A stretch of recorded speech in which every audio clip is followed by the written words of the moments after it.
La oferta del perdón que Cristo nos presenta origina en los hombres de buena voluntad el arrepentimiento y la confesión, que tienen como producto final el nacimiento a la vida nueva.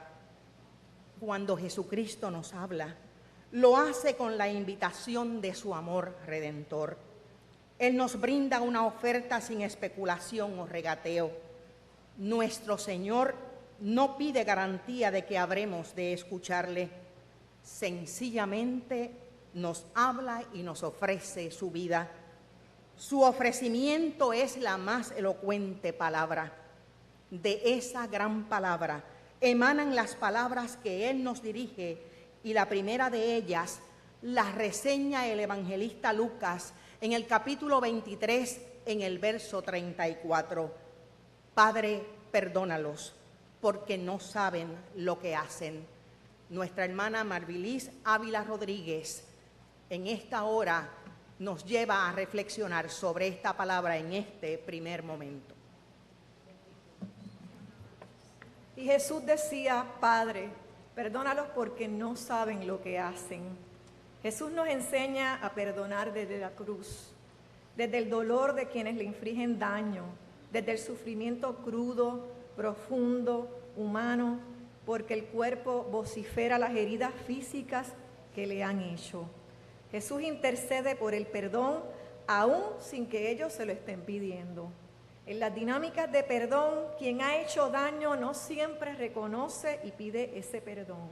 Aún así, el proceso genuino de perdón requiere un reconocimiento del daño y el paso hacia solicitar la disculpa.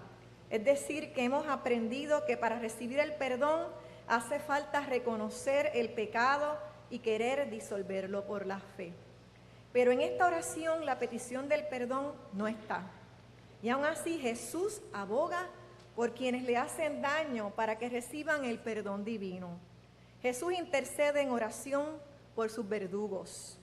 Hay quienes explican que esa primera demanda o petición es una de caridad. La caridad de socorrer a aquellos que están necesitados. Jesús ejemplifica una virtud que nosotros y nosotras debemos emular: amar a nuestros enemigos. Y el amor se manifiesta a través del perdón. Resalta a nuestra reflexión las preguntas siguientes. ¿Oraríamos por nuestros enemigos? ¿Les perdonaríamos? ¿Qué consideraríamos al momento de tomar la decisión de perdonar? ¿Cuál fue la falta? ¿Cuánto fue el daño? ¿Qué implicaciones tiene ese daño? ¿Merecen el perdón quienes hicieron daño? Pueden existir muchas razones por las cuales las personas hacen daño. Entre ellas están incluidas la ignorancia, la falta de conciencia de las implicaciones presentes o futuras, o tal vez la acción de daño, porque se entiende que esa persona que recibe el castigo lo merece. La forma en que se busca que recapacite en la regla que al parecer violentó. Un ejemplo de ello es cuando un padre o madre castigan fuertemente a un niño con el fin de que no repita una conducta no deseada. El daño también puede ser ejercido para llevar un mensaje al colectivo, al grupo que lo presencia, acerca de las consecuencias de quienes van por encima de las reglas establecidas. Sin embargo, quien decide perdonar pasa por alto todas esas posibles explicaciones, porque el amor que se desea otorgar con el perdón cubre todas las posibles explicaciones del daño. La otra parte de la oración: no saben lo que hacen. ¿Qué podemos pensar? ¿A qué se referirá Jesús? Esta frase podría implicar ignorancia de las propias acciones. ¿Podría haber una laguna en el conocimiento de quienes hacen el daño? Este escenario nos coloca en la pregunta de a quién Jesús está dirigiendo esta oración por perdón. ¿Sería hacia los romanos o hacia los líderes judíos, o quizá a los soldados que estaban llevando a cabo la ejecución? En repetidas ocasiones se ha sostenido que los líderes judíos actuaban en la ignorancia. Por otro lado, los soldados probablemente estaban siguiendo instrucciones. Así que no se descifra claramente a quiénes Jesús dirigía esta oración. Lo que sí es claro es que la oración de Jesús debía ser entendida como una petición de perdón para todos los que de alguna forma u otra estuvieron involucrados en su muerte. Las palabras de Jesús muestran la forma en que Él asume este momento definitivo. Cuando podría ser objeto de lástima y de compasión, está dispuesto a consolar y animar a quienes lo lloran. Cuando cualquiera respondería con violencia a las burlas y los insultos, Jesús responde con el perdón. Y como plantea un autor de apellido Cases, solo quien ama puede captar la gravedad del desamor. Solo Dios puede juzgar el grado de inconsciencia que hay en los seres humanos. Y en esta acción, Jesús, aún sabiendo la gravedad del desamor de otros, muestra su amor incondicional. Otro elemento que queda pendiente siempre en la crucifixión de Jesús es el de la justicia. La muerte de un inocente reclama justicia, lo que no es negado en la petición de Jesús al pie de la cruz.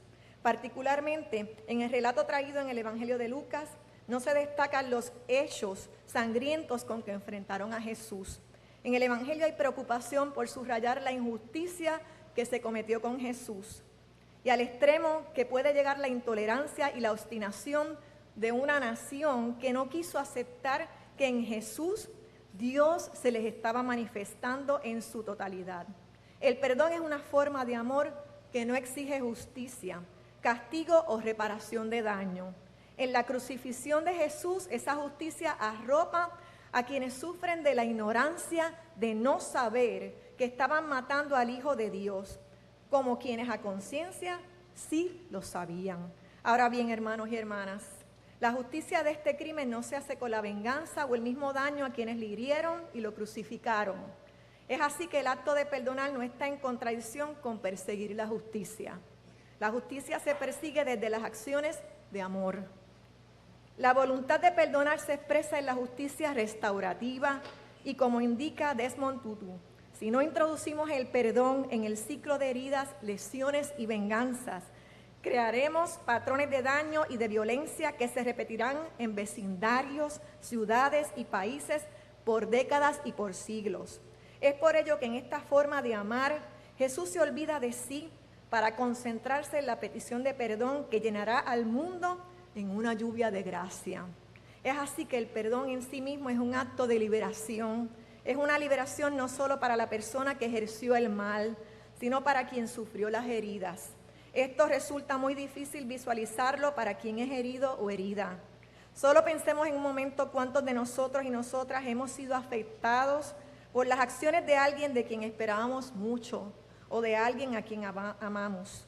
Qué difícil es entender que el perdón es una decisión necesaria para nuestra propia liberación, porque lo que se opone al perdón es probablemente el odio, el rencor, el desamor, la amargura.